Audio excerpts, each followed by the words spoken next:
High guys, welcome back. ഇന്നത്തെ വീഡിയോയുടെ topic എന്ന് പറഞ്ഞിട്ടുണ്ടെങ്കിൽ ഇമോഷൻസ് ഇൻ ട്രേഡിംഗ്. നിങ്ങളുടെ ട്രേഡിങ്ങിൽ ഏറ്റവും വലിയ ശത്രു എന്ന് പറയുന്നത് മാർക്കറ്റോ അല്ലെങ്കിൽ നിങ്ങളുടെ കയ്യിലുള്ള സ്ട്രാറ്റജിയോ അല്ലെങ്കിൽ നിങ്ങൾ ട്രേഡിംഗ് പഠിച്ചിറങ്ങിയ ഇൻസ്റ്റിറ്റ്യൂട്ടോ ഒന്നുമല്ല. നിങ്ങളുടെ യഥാർത്ഥ ശത്രു എന്ന് പറയുന്നത് ഇമോഷൻസ് ആണ്. ഇതിൽ ഏറ്റവും ദുഃഖകരമായിട്ടുള്ളൊരു കാര്യം എന്താണെന്ന് വെച്ചിട്ടുണ്ടെങ്കിൽ പല ആൾക്കാർക്ക് ഇത് മനസ്സിലായിട്ടില്ല എന്നുള്ളതാണ്. ഓക്കെ, അപ്പോൾ ഈ ഒരു വീഡിയോയിൽ ഞാൻ ഡിസ്കസ് ചെയ്യുന്നത് ഏതൊക്കെ തരത്തിലുള്ള ഇമോഷൻസ് ആണ് നമുക്ക് മാർക്കറ്റിൽ ഉണ്ടാകുന്നത്, അത് ഏതൊക്കെ രീതിയിൽ കൺട്രോൾ ചെയ്യാം. ആൻഡ് ഓൾസോ ഈ ഒരു പറഞ്ഞിരിക്കുന്ന കാര്യങ്ങളൊക്കെ എൻ്റെ ട്രേഡിംഗ് ലൈഫിൽ നിന്ന് ആണ് ഞാൻ ഷെയർ ചെയ്യുന്നത്. ഓക്കെ, സോ നമുക്ക് വീഡിയോ സ്റ്റാർട്ട് ചെയ്യാം. സോ ഇവിടെ ഞാൻ കുറച്ച് ഇമോഷൻസ് ഇവിടെ ഒന്ന് എഴുതിയിട്ടുണ്ട്. അതിലേറ്റവും ഫസ്റ്റ് വരുന്നത് ഫിയർ എന്ന് പറഞ്ഞിട്ടുണ്ടെങ്കിൽ നമുക്കറിയാം പേടി, റൈറ്റ്? സോ ഈ ഒരു പേടി എന്ന് പറഞ്ഞുള്ള ആ ഒരു ഇമോഷൻസ് പറഞ്ഞിട്ടുണ്ടെങ്കിൽ ഒരു ട്രേഡറിനെ സംബന്ധിച്ചിട്ട് ഏറ്റവും വലിയൊരു ശത്രു തന്നെയാണ്. കാരണം ഫോർ എക്സാമ്പിൾ ഈ പേടി വരുന്നത് തന്നെ ഇപ്പം നോർമലി ഒരു ബിഗിനിങ് ലെവലുള്ള ഒരാൾ സ്റ്റാർട്ടിങ്ങിൽ വരുന്ന സമയത്ത് ഒരിക്കലും പേടിയൊന്നും ഉണ്ടാവില്ല മാർക്കറ്റിൽ. ഓക്കെ, പേടിയില്ല. അപ്പോൾ പേടി വരുന്നത് അവർക്ക് വലിയ നഷ്ടങ്ങൾ വരുന്ന സമയത്താണ് അവർക്ക് പേടി സ്റ്റാർട്ട് ചെയ്യാൻ വേണ്ടി തുടങ്ങുന്നത്. ഓക്കെ, സോ ഈ ഫിയർ ഓഫ് ലോസസ് എന്ന് പറയും. അതായത് ഇപ്പം പാസ്റ്റിൽ വലിയ നഷ്ടങ്ങൾ വന്നിട്ടുണ്ട്. ഫോർ എക്സാമ്പിൾ ഇപ്പം നല്ലൊരു സെറ്റപ്പാണ്, അല്ലെങ്കിൽ എൻ്റെ സ്ട്രാറ്റജി എന്ന് പറഞ്ഞിട്ടുണ്ടെങ്കിൽ ഇതൊരു റെസിസ്റ്റൻസ് ലെവലാണ്, ഞാൻ ബ്രേക്ക് ഔട്ട് ചെയ്ത് കഴിഞ്ഞ സമയത്ത് അല്ലെങ്കിൽ റീടെസ്റ്റിലാണ് ഞാൻ എൻട്രി എടുക്കുക. ഇതാണ് എൻ്റെ സ്ട്രാറ്റജി എന്ന് പറയുന്നത്. സോ ഒരാൾ അല്ലെങ്കിൽ നിങ്ങൾ അല്ലെങ്കിൽ ഞാൻ ഈ ഒരു ട്രേഡിൽ ഫസ്റ്റ് ടൈം വന്ന സമയത്ത് ഞാൻ എൻട്രി എടുത്ത സമയത്ത് അത് സക്സസ് ആവുന്നതിന് പകരം വലിയൊരു നഷ്ടങ്ങൾ വന്നു, അല്ലെങ്കിൽ അതിൻ്റെ സ്റ്റോപ്പ് ലോസ് അവിടെ ഹിറ്റ് ചെയ്തെന്നുണ്ടെങ്കിൽ. അപ്പം അതേ സെയിം സ്ട്രാറ്റജി ഒരു കൺസിസ്റ്റൻ്റ് ആയിട്ട് ഒരു 3 തവണ ലോസ് വന്ന സമയത്ത് എനിക്കൊരു പേടി വരാൻ തുടങ്ങി. ദാറ്റ്സ് ഒരു ഫിയർ ഓഫ് ലോസ്. അതായത് നെക്സ്റ്റ് ടൈം ഇനി ലോസ് വരുമോ എന്നുള്ളൊരു പേടി. അപ്പം ആ ഒരു പേടിയിൽ നെക്സ്റ്റ് ടൈം നമ്മുടെ മനസ്സിലോട്ട് പേടി വന്ന് തുടങ്ങിയിട്ടുണ്ടെങ്കിൽ നെക്സ്റ്റ് ടൈം നമ്മൾ എൻട്രി എടുക്കാൻ വേണ്ടിയിട്ടുള്ള പറ്റില്ല. നമുക്കൊരു പേടി, ഇത് എടുക്കണോ, എടുത്ത ലോസ് വരുമോ എന്നുള്ള പേടികളുണ്ടാവും. ഓക്കെ, അപ്പോൾ ഒരു ട്രേഡിനെ സംബന്ധിച്ചിട്ട് പേടി ഇല്ലാതെ ട്രേഡ് എടുക്കുകയാണെങ്കിൽ ഏറ്റവും ബെറ്ററാണ്. അത് നമ്മുടെ ട്രേഡിങ്ങിന് ഒരുപാട് ഹെൽപ്പ് ചെയ്യും. സോ ഇത് ഒരു തരത്തിലുള്ളൊരു പേടിയാണ് ഫിയർ ഓഫ് ലോസ് എന്നുള്ളത്.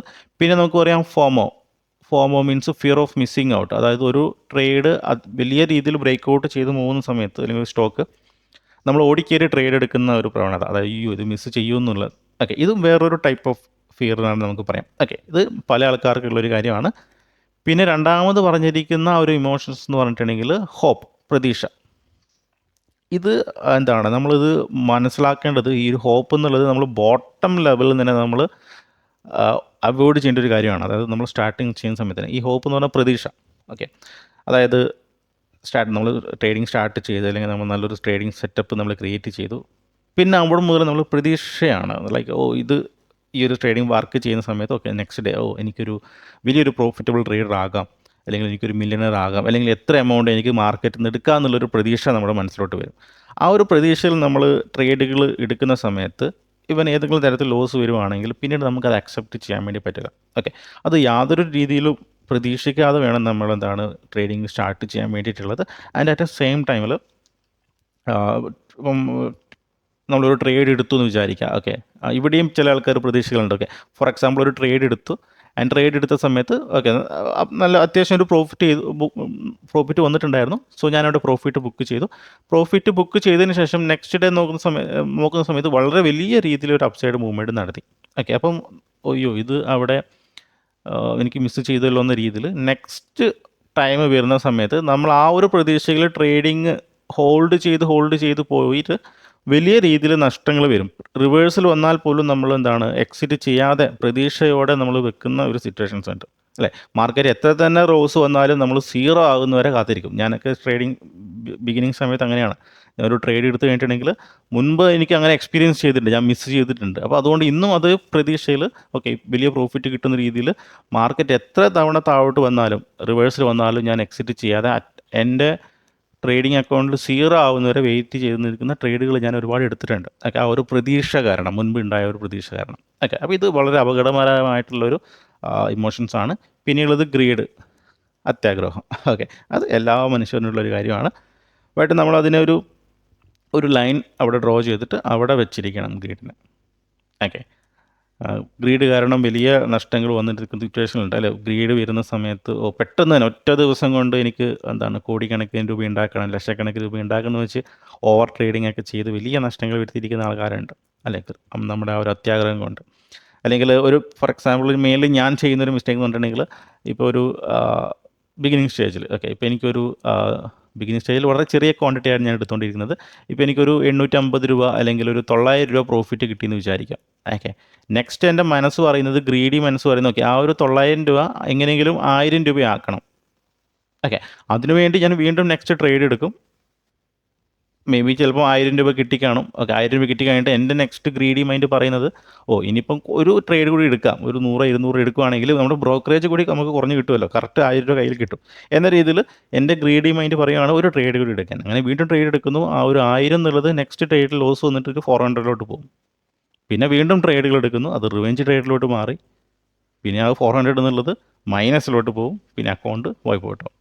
ഓക്കെ, ഇത് പലപ്പോഴും എനിക്ക് സംഭവിച്ചിട്ടുള്ള ഒരു കാര്യമാണ്. ഞാൻ വിചാരിക്കും ബിഗിനിങ് സ്റ്റേജിലൊക്കെ 2017-18 ആ ഒരു ടൈമിലൊക്കെ എങ്ങനെയെങ്കിലും അത് റൗണ്ട് നമ്പർ ആക്കുന്ന സമയത്തോ ഇനി ഒരു ട്രേഡ് എടുക്കാം, എന്നാൽ പിന്നെ ബ്രോക്കറേജ് കൂടി ലാഭിക്കാമല്ലോ എന്ന രീതിയിൽ എടുത്തിട്ട് അത് ഫുൾ നഷ്ടത്തിലേക്ക് വരുന്ന സിറ്റുവേഷൻസ്. ഓക്കെ, പിന്നീട് ഓവർ കോൺഫിഡൻറ്റ്, അത് വളരെ ഡേഞ്ചറാണ്. കാരണം കൺസിസ്റ്റൻ്റായിട്ട് പ്രോഫിറ്റ് വരുമ്പോഴാണ് നമുക്ക് ഓവർ കോൺഫിഡൻറ്റ് വരുന്നത്. പ്രോഫിറ്റ് വരുന്ന സമയത്ത് ഹൈലി കോൺഫിഡൻ്റ് ആവും.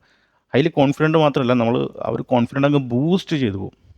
ആൻഡ് അവിടെ കിട്ടുന്ന ഒരു കിക്കുണ്ട്. ആ ഒരു കിക്കിൻ്റെ പുറത്ത് വളരെ കോൺഫിഡൻ്റ് ആയിട്ട് നെക്സ്റ്റ് ട്രേഡ് എടുക്കും. ആൻഡ് അത് പിന്നീട് റിവെഞ്ച് ട്രേഡിങ്, ലോസ്, ഇമോഷണലൊക്കെ വന്നിട്ട് എല്ലാം നഷ്ടപ്പെട്ടിരുന്ന സിറ്റുവേഷൻസ്. ഓക്കെ, പിന്നെ ഇതൊരു ഇമോഷൻസാണ് ഓവർ കോൺഫിഡൻ്റ് എന്നുള്ളത്. അതൊന്നും പല ആൾക്കാർക്ക്, ഇവൻ എനിക്ക് പോലും മനസ്സിലായിട്ടുണ്ടായിരുന്നില്ല അതൊരു ഓവർ കോൺഫിഡൻ്റ് പുറത്താണ് എടുത്തിരിക്കുന്നത്. ലോസ് വന്നു കഴിഞ്ഞ് പിന്നീട് എപ്പോഴെങ്കിലൊക്കെ ഞാൻ മാർക്കറ്റ് അനലൈസ് ചെയ്യുന്ന സമയത്താണ് എനിക്ക് മനസ്സിലാവും, അന്ന് എടുത്തിരിക്കുന്ന ട്രേഡ് ആ ഒരു ഓവർ കോൺഫിഡൻറ്റ് പുറത്തായിരുന്നു. അത് ഞാൻ നോട്ട് ചെയ്ത് വെച്ചിരിക്കും. Okay, over confident, next time അത് ഒഴിവാക്കാൻ വേണ്ടി മാക്സിമം ട്രൈ ചെയ്യും. Okay, so next over thinking എന്ന് പറഞ്ഞിട്ടുണ്ടെങ്കിൽ അത് എന്നെ സംബന്ധിച്ച് വളരെ എന്താണ് എപ്പോഴും വരുന്നൊരു കാര്യമാണ്. ഓവർ തിങ്കിങ് സ്റ്റിൽ ഇപ്പോഴും ഉണ്ടാവാറുണ്ട്. ഓവർ തിങ്ക് ഒരു മാർക്കറ്റ് നമ്മൾ അനലൈസ് ചെയ്തു, റൈറ്റ്, ഒരു ബയാസ്, അതായത് ഒരു വ്യൂ നമ്മൾ ക്രിയേറ്റ് ചെയ്തു. ബട്ട് സ്റ്റിൽ എൻട്രി എടുക്കുന്ന സമയത്ത് ഒരുപാട് കാര്യങ്ങൾ ഇങ്ങനെ ആലോചിച്ചുകൊണ്ടിരിക്കും. തിങ്ക് എടുക്കണോ വേണ്ടയോ, എന്നാൽ പിന്നെ കൺഫർമേഷൻ വന്നിട്ട് എടുക്കാം, എന്നാൽ പിന്നെ ഒരു ക്യാൻഡൽസ്റ്റിക് ഫോർമേഷൻ ചെയ്യട്ടെ, അങ്ങനെയുള്ള ഒരുപാട് ചിന്തകൾ അവിടെ വന്നുകൊണ്ടിരിക്കും.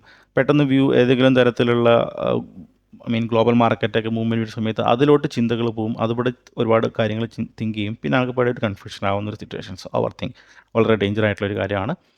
പിന്നെയുള്ളത് self doubt, right, self doubt, നമ്മൾ തന്നെ വിശ്വാസമില്ലാത്ത ഒരു സിറ്റുവേഷൻസ്, അത് വളരെ ഇമ്പോർട്ടൻറ്റ്. നമുക്ക് ട്രേഡിങ്ങിൽ സക്സസ്ഫുൾ ആവണമെങ്കിൽ ഡെഫിനറ്റ്ലി നമുക്ക് എന്താണ് നമ്മളെ തന്നെ നമ്മൾ വിശ്വാസം ഉണ്ടായിരിക്കണം. ഓക്കെ, പിന്നെ ഇമോഷണൽ അറ്റാച്ച്മെൻറ്റ് എന്ന് പറഞ്ഞിട്ടുണ്ടെങ്കിൽ വളരെ ഇമോഷണലി നമ്മൾ ഞാൻ നിഫ്റ്റിയിലാണ് ട്രേഡ് എടുക്കുന്നതെങ്കിൽ നിഫ്റ്റിനെ വളരെ ഇമോഷണലി നമ്മൾ കാണുക, അതിൽ മാത്രം ട്രേഡ് എടുക്കുക, അല്ലെങ്കിൽ അതിൽ വരുന്ന മാറ്റങ്ങളെക്കുറിച്ച് പഠിക്കാതിരിക്കുക, അതിൽ വരുന്ന കാര്യങ്ങളൊക്കെ ഒരുപാട് ഇമോഷണലി അറ്റാച്ച്മെൻറ്റ് ഉണ്ടാക്കുക. അതും ഒരു എന്താണ് ഡേഞ്ചറായിട്ടുള്ളൊരു ഇമോഷൻസാണ്. പിന്നെയുള്ളത് ഈഗോ മീൻസ്, റൈറ്റ്, എൻ്റെ പേഴ്സണൽ, അതായത് ഞാൻ മാർക്കറ്റിൽ പ്രോഫിറ്റ് എടുക്കുകയാണെങ്കിൽ അതൊരു പേഴ്സണൽ വിന്നായിട്ട് എടുക്കുക.